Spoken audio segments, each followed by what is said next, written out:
Hai, kembali lagi di Gema Kegelapan.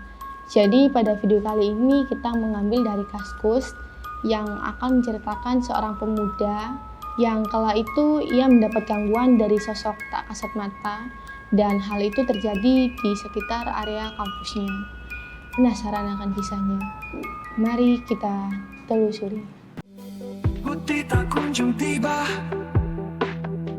lidahku keluh dalam hampa, menjangkau asa dalam mimpi, tapi hitam terus menghantui. Gelap datang menghampiri, hanyut dalam sunyi.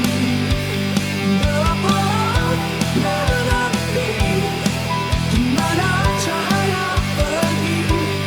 Gelap hitam ku mendengar bisikan berhujan. Akankah fajar akan datang, atau aku menatap gelap?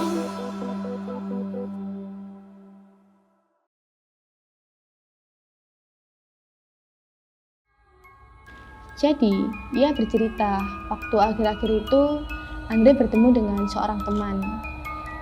Bisa dibilang teman baru, karena Andre ini kenalnya pas ia lagi nongkrong di tempat temannya. Saat itu ia masih kuliah di Universitas Islam Negeri di suatu daerah.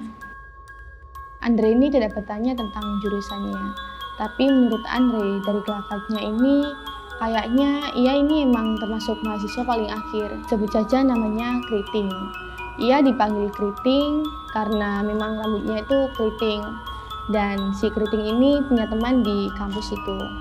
Dan teman di kampus itu sebut saja namanya ini si Heru. Nah, si Heru ini buka usaha percetakan di sekitar daerah kampus itu. Tepatnya di belakang kantor bank daerah yang ada di sekitar kampus itu. Di sana juga ada pohon besar yang kalau dilihat-lihat usia pohonnya itu sudah cukup tua.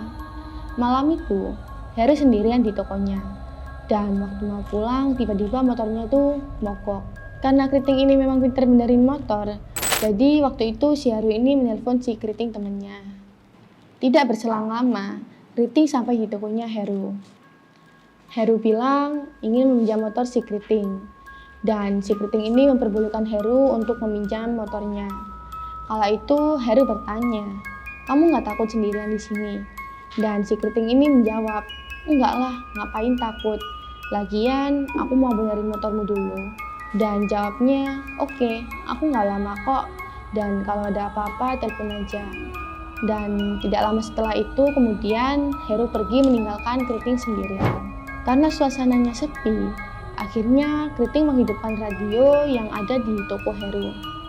Lalu Keriting memperbaiki motor Heru sambil mendengarkan musik dari radio yang dihidupkan itu tadi. Dan tiba-tiba suara radio itu mendadak mengecil. Keriting pun terkejut, tapi ia masih nggak berpikir aneh-aneh. Ia kembali membesarkan volume radio tersebut. Nggak lama kemudian suara radionya itu mengecil kembali. Dan Keriting pun agak was-was. Tapi ia ini masih tetap menenangkan diri dan kembali memutar volume suara radio itu lebih keras lagi. Tapi tidak lebih besar dari volume sebelumnya. Gak lama kemudian suara volume radio tersebut mendadak meningkat dengan tiba-tiba. Dan Keriting pun terkejut karena ia merasa tidak aman. Akhirnya ia memutuskan untuk mematikan radio tersebut dan tetap fokus benerin motornya si Heru. Lalu si Keriting ini meletakkan putung rokok yang masih menyala di tepi kursi kayu. Dan tiba-tiba bara putung rokok itu membara seperti ada sesuatu yang menghisapnya gitu. Padahal sudah jelas rokok itu baru saja diletakkan sebentar di kursi itu. Dan si Keriting ini kayak mulai merasa ada yang aneh. Dan ia segera menelpon Heru agar Heru ini segera datang.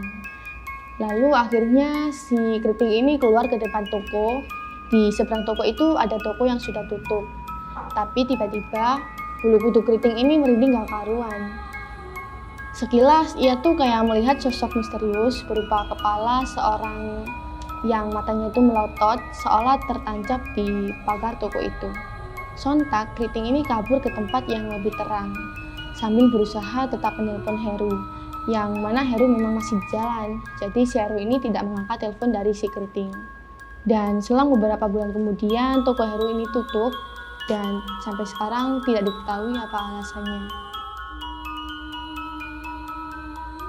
Nah, buat kalian yang ingin berbagi atau menceritakan pengalaman horor kalian, bisa langsung saja DM di sosial media kita.